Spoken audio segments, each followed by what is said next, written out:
رب العالمين والصلاة والسلام على أشرف الأنبياء والمرسلين وعلى آله الطيبين الأطهرين لا سيما بقية الله في الأرضين روحي وأرواح العالمين له الفداء واللعنة الأبدية على أعدائهم من الآن إلى قيام يوم الدين. أما بعد، قال أمير المؤمنين علي بن أبي طالب عليه الصلاة والسلام: ومن تبصر في الفطنة تبينت له الحكمة. حکمت نمبر 31 نہج البلاغہ سے مولا امیر المومنین علیہ الصلوۃ والسلام گوہربار قول جو ہمارے لیے باعث ہدایت بھی ہے، ہمارے لیے باعث رشد بھی ہے. مولا نے ہماری مدد کرتے ہوئے ایمان کے ستون کو بیان کیا تاکہ ہمیں پتہ چلے کہ ایمان کی عمارت کے قائم کرنے کے لیے ستون کی ضرورت ہے، اور ستون کے قیام کے لیے محنت کی ضرورت ہے اور جہاد کی ضرورت ہے. پہلا ستون ایمان کے لیے بصیرت، دوسرا ستون ایمان کے لیے بصیرت سے کیا مراد ہے؟ یعنی ایمان کے لیے کہہ رہے ہیں نا، ایمان کے لیے، ایمان کے بڑھانے کے لیے، ایمان کی مضبوطی کے لیے. پہلا جو ہے وہ یقین، بصیرت کے بعد یقین ہے. بصیرت یعنی وہ خداوند متعال کا دیا ہوا نور کہ جس کی وجہ سے انسان کے اندر قوت تشخیص پیدا ہو جاتی ہے، تشخیص کرتا ہے، وہ فوراً حق و باطل میں پہچان لیتا ہے، حق کیا باطل کیا ہے. اسے تشخیص کہا جاتا ہے. جس طرح مثال دی کہ ڈاکٹر بیماری کی تشخیص دیتا ہے، جب دے دیتا ہے تو اس کے عقلی رشد کی علامت ہوتی ہے، اس کے تعلیم کے رشد کی علامت ہوتی ہے. یہاں پر یہی ہے کہ انسان کے رشد تو اگر آپ نے سانچنا ہو اور پہچاننا ہو تو پتہ چلے گا کہ اس کی عقل کتنی ہے. اور عقل کے لیے بصیرت کا ہونا ضروری ہے، پہچان کا ہونا ضروری ہے اور قوت تشخیص کا ہونا ضروری ہے. دوسرا، ایمان کے لیے جو بنیاد ہے ایمان تک پہنچنے کے لیے وہ عقل ہے، رجوع عقل. مولا امیر المومنین علیہ الصلوۃ والسلام نے جو لفظ استعمال کیا وہ حکمت کا ہے، وَتَأَوُّلِ الْحِکْمَةِ، کہ انسان اپنے عقل کی طرف رجوع کرے.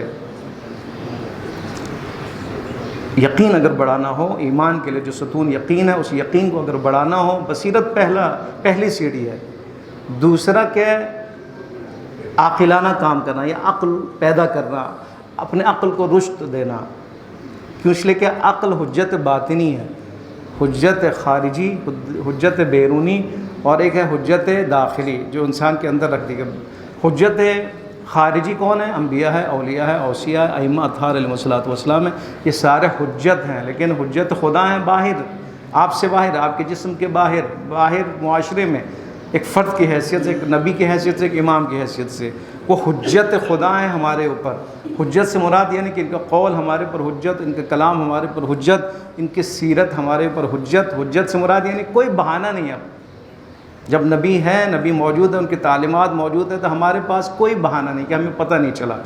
وہ نہیں ہے تو ان کی سیرت ہے، وہ نہیں ہے تو ان کے روایات ہے، ان کے اقوال ہے.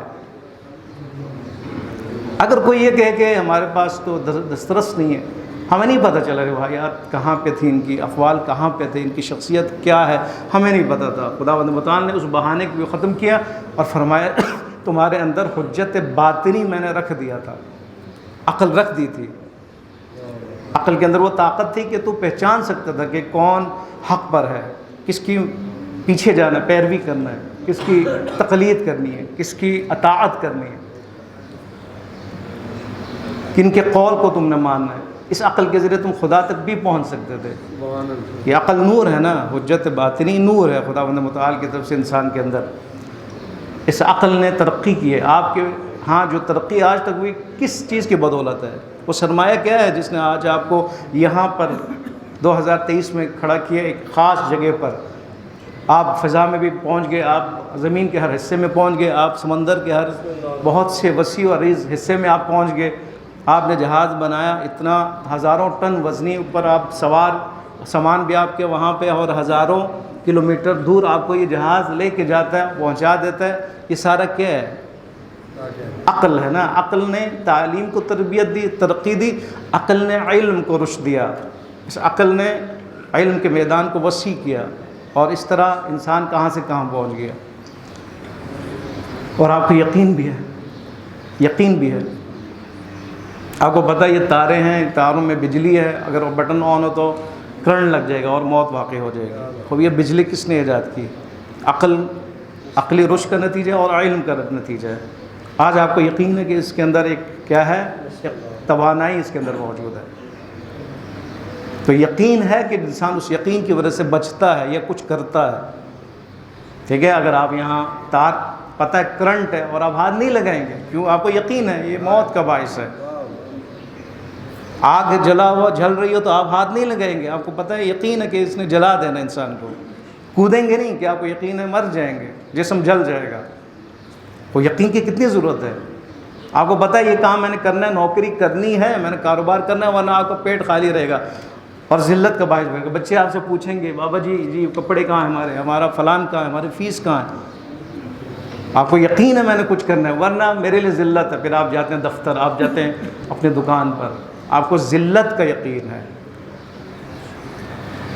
بہت اہم ہے یقین تک پہنچنا. اس لیے امام نے فرمایا یقین ایمان کے لیے ستون ہے. اس ایمان تک پہنچنے کے لیے دوسری سیڑھی یا ستون کیا ہے؟ عقل ہے. عقل کی طرف آپ نے رجوع کرنا ہے، حتمن کرنا ہے، عاقل بننا ہے. اور عقل کے لیے کہاں پہ آپ نے اس عقل کو استعمال کرنا ہے؟ ایک مومن نے کہاں پہ اپنے عقل کو استعمال کرنا ہے؟ قرآن کے لیے خاص طور پر. افلا یتدبرون القرآن ام علی قلوب اقفالها. کیوں قرآن میں تدبر نہیں کرتے؟ آیا تمہارے قلوب پر، قلوب سے مراد یہاں پہ عقل ہے، تمہارے عقلوں پر تالے پڑے ہوئے، لاک لگا دیے، قفل لگا دیے، بند کر دیے. سوچتے نہیں ہو کیا پڑھ رہے ہو، ان الفاظ کے بارے میں نہیں سوچتے ہو، آیات کے بارے میں نہیں سوچتے ہو. افلا یتدبرون القرآن. کیوں تم تدبر نہیں کرتے؟ خدا نے کیا کیا؟ سرزنش کی. کرو، یعنی کرو، تدبر کرو، فکر کرو، قرآن میں کرو. قرآن میں تاریخ بھی ہے، قرآن میں ہدایت بھی ہے، قرآن میں واقعات بھی ہے، قرآن میں داستان ہے، قرآن میں مثل ہے، تشبیہات ہے قرآن میں. یہ سب تدبر کے لیے، سوچنے کے لیے، عقل کو استعمال کرنے کے لیے. آپ جہاں ابھی جو آپ تقلید کرتے ہیں مجتہدین، اس مقام اجتہاد تک کیسے پہنچے ہیں؟ ان میں سے ایک رکن کیا ہے؟ عقل ہے. عقل نے کیے.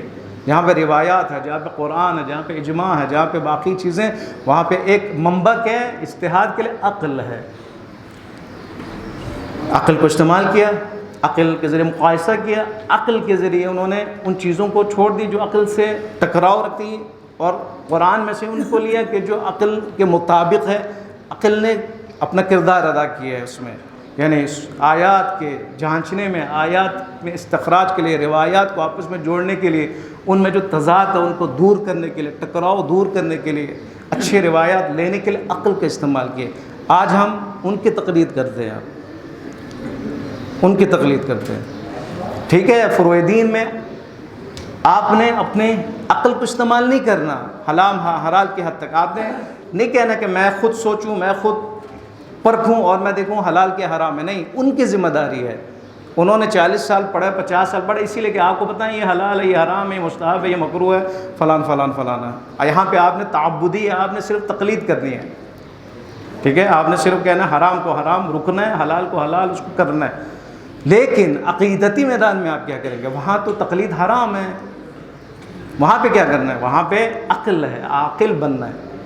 وہاں پہ اسٹڈی کرنی ہے، وہاں پہ مطالعہ کرنا ہے. کیوں مطالعہ کرنا ہے؟ کیونکہ وہاں پہ خود آپ نے شخصی اور انفرادی طور پر یقین تک پہنچنا ہے.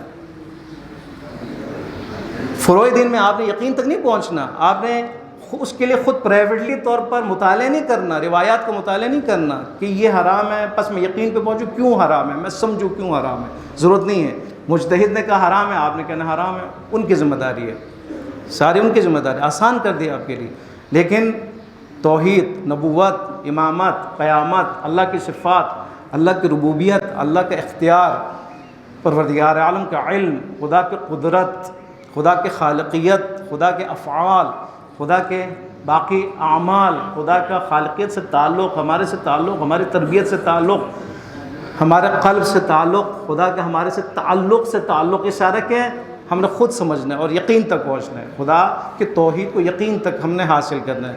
موحد ہم نے یقین تک یقین کے مطابق ہم نے جانا آگے تاکہ ہم موحد بنیں، توحیدی بنیں۔ یہاں پہ تو آپ نے خود محنت کرنی ہے، ہم نے محنت کرنی ہے، اس لیے یقین بہت ضروری ہے۔ جو افراد بے شعور ہیں اور بے عقل ہیں وہ شرک کی طرف گئے ہیں، اور جو عاقل تھے جنہوں نے عقل کو استعمال کیا وہ چلے گئے کہاں پر؟ توحید کی طرف چلے گئے۔ شرک یعنی وہ کام کہ جو بے عقلانہ ہے، جو عقل سے ٹکرانے والا کام ہے۔ آپ اور میں الحمدللہ کون کہ جو موحد ہیں، اللہ کے توحید پر عمل کرنے والے، توحید کو پر اعتقاد کرنے والے، نبوت کے بارے میں معتقد ہیں، یقین ہے ہمیں کہ رسول اللہ تھے، 1,24,000 پیغمبر تھے، یقین ہے قرآن یہی قرآن ہے، یقین ہونا چاہیے، دین یہی دین ہے، یقین ہونا چاہیے، امام کا ہونا ضروری ہے، اس پہ یقین ہونا چاہیے، پھر اس کے بعد امام سے تعلق اس سے بھی یقین ہونا چاہیے نا۔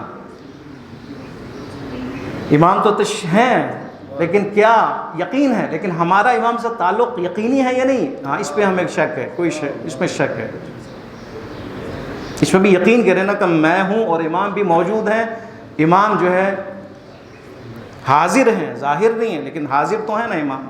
ممکن ہے امام علیہ الصلوۃ والسلام قصر و طول میں ہوں، اب انکار تو نہیں کر سکتے نا۔ اس امام کے ساتھ ہمارا کیا تعلق ہے؟ تعلق میں بھی یقین کی کیفیت ہونا چاہیے۔ تعلق میں کیا ہے؟ جو خاص دعا ہے جس سے انسان کی یقین میں اضافہ ہوتا ہے اور تعلق قائم ہوتا ہے، وہ کون سی دعا ہے؟ دعائے عہد ہے، دعائے عہد، کہ ہر روز انسان امام کے ساتھ تعلق برقرار رکھے اور عہد کرے، میثاق باندھے، اعلان کرے اے امام آپ کے ساتھ ہے، ہر صبح اعلان ہے، یہ امام کے ساتھ تعلق کا اعلان ہے، اور امام کے قیام کے ساتھ تعلق کا اعلان ہے، اور امام کے ظہور کے وقت امام کی نصرت کا اعلان ہے، اور اتنا اہم اعلان کہ انسان کا پورا وجود ہم و غم یہی کہ اے امام آپ کے لشکر میں ہم شامل ہو جائیں، اور اس کو یہ دکھ ہے کہ کہیں موت نہ آ جائے مجھے، اس لیے کیا اس میں دعا میں کیا ہے وہ خاص جملہ، اگر مجھے موت آ جائے، یعنی موت میرے اور امام میں اگر حائل ہو جائے، کتنا ہے غور کیجئے گا اس میں، ان حال بینی و بینہ الموت الذی، ہاں وہ موت کہ جو ہمارے لیے حتمی ہے، کوئی موت سے فرار نہیں کر سکتا۔ اے خدایا اگر موت میرے اور امام میں حائل ہو جائے، رکاوٹ بن جائے، اس کا مطلب ہے کتنا مضبوط تعلق تھا اس کا، اس کو پریشانی کہ موت اس کے لیے ایک پریشانی ہے، ڈر نہیں ہے اس کے لیے، موت کے لیے ڈر نہیں ہے، پریشانی اس بات ہے کہ میرے اور امام میں جو تھوڑا جو تعلق ہے، جو سلسلہ چل رہا ہے وہ کٹ نہ جائے، اس لیے وہ کیا ہے دعا کرتا ہے کہ خدایا یہ جو حائل ہونے والی موت ہے اس میں بھی مجھے امام کے ساتھ جوڑے رکھ اے پروردگارا، مجھے امام کے ساتھ عالم برزخ میں بھی جوڑ کے رکھ اے خدا۔ محمد آل محمد بلند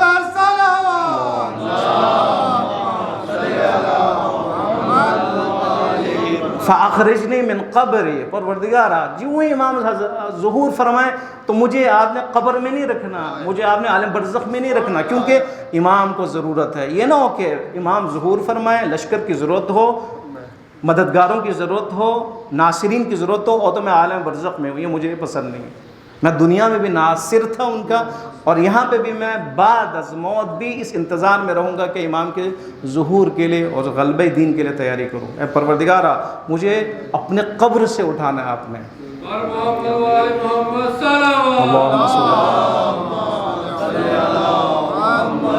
قبر سے اٹھانا ہے۔ اے پروردگارا مجھے قبر سے اٹھانا ہے، کس طرح؟ معتذراً کفنی، کفن میرا لباس ہو، شاہراً سیفی، میرے ہاتھ میں تلوار ہو، مجرداً قناتی، میرے ہاتھ میں نیزہ ہو، تیار ہو ہر چیز، ملبیاً دعوت الداعی فی الحاضر والبادی، میرے زبان پر لبیک کی صدا ہو۔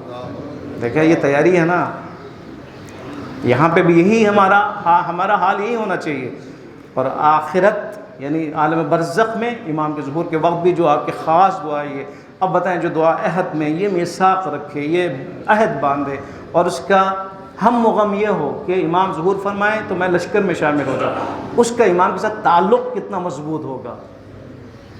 دعا عہد مضبوط تعلق کا اعلان ہے، دعا عہد آپ چھوڑ دیں گے تعلق ختم ہے۔ کوئی اور دعا ہے آپ کے لیے جس میں وعدہ لیا ہو، وعدہ کیا جا رہا ہو، جس میں نہ صرف دنیا کی بات ہو، قبر کے بعد کی بات ہو رہی ہو، جس میں قبر سے خروج کی بات ہو رہی ہو، جس میں اس آمادگی کی بات ہو رہی ہو، تلوار ہاتھ میں اور میرے ہاتھ پہ لبیک کی صدا ہو، یہ ہے یقین. یعنی دعا عہد آپ کو یقین کی طرف لے جائے گا کہ امام ہے، موجود ہے، ہماری ذمہ داری کیا ہے، ہم نے کرنا کیا ہے، اور موت کے بعد ہماری ذمہ داری ختم نہیں ہوگی اور یہ ذمہ داری جاری رہے گی. اور پروردگارا بعد میں اس ذمہ داری کے لیے مجھے اٹھانا قبر سے. کتنا یہ انسان درد رکھتا ہے، کتنا یہ انسان امام کا خیال رکھتا ہے، کتنا یہ انسان اس غلبہ دین میں اپنا حصہ ڈالنا چاہتا ہے. ایک رکن کی حیثیت سے قیام مہدوی میں اپنا حصہ ڈالنا چاہتا ہے. دعا عہد سے آپ کو پتہ چلے گا، دعا عہد سے آپ یقین کی اس منزل پہ پہنچو گے. ہر روز امام کے ساتھ اس ظہور کو تب تکرار کریں گے تو آپ میں اعتماد پیدا ہوگا، آپ میں یقین پیدا ہوگا. یہ یقین ہے کہ جس نے آپ کو مسجد میں لا کے کھڑا کیا، یہ یقین ہے کہ جس نے آپ کے ہاتھ کو بلند کیا آسمان کی طرف. وہ لوگ جو مشرک ہیں وہ بے یقین ہیں، وہ بے شعور ہے، وہ بے عقل ہے، وہ تو بتوں کی پوجا کرتے ہیں، وہ تو ایک پتھر کی پوجا کرتے ہیں. اس سے بڑی بے شعوری کیا ہے؟ ان کے سامنے ان کے گلے میں ہار ڈالتے ہیں، ان کے سامنے دعا مانگتے ہیں، ان کے سامنے کھانا رکھتے ہیں کہ یہ کھاؤ، پتہ ہے نہیں کھانا لیکن کھانا لے کے آتے ہیں سامنے رکھتے ہیں. خداوند متعال نے اس کی مذمت کی سورہ فرقان میں، وَاتَّخَذُوا مِن دُونِهِ آلِهَةً لَا يَخْلُقُونَ شَيْئًا وَهُمْ يُخْلَقُونَ. یہ اتنے بے شعور ہیں، ان کو نہیں پتہ ہے جس بت کی یہ پوجا کریں انہوں نے ایک چیز کو بھی خلق نہیں کیا، ایک چیز کو بھی خلق نہیں کیا، بلکہ یہ خود مخلوق ہے. وَلَا يَمْلِكُونَ، اور بالکل اختیار نہیں رکھتے، اپنے لیے بھی اختیار نہیں رکھتا. یہ بت اپنے لیے بھی اختیار نہیں رکھتا، نہ نقصان پہنچا سکتا ہے یہ بت اپنے لیے، اپنے آپ کو نقصان نہیں پہنچا سکتا، نہ فائدہ پہنچا سکتا ہے، نہ کسی چیز کو خلق کیے اس نے، نہ موت اس کے ہاتھ میں ہے، نہ حیات اس کے ہاتھ میں، کچھ بھی اس کے اختیار میں نہیں.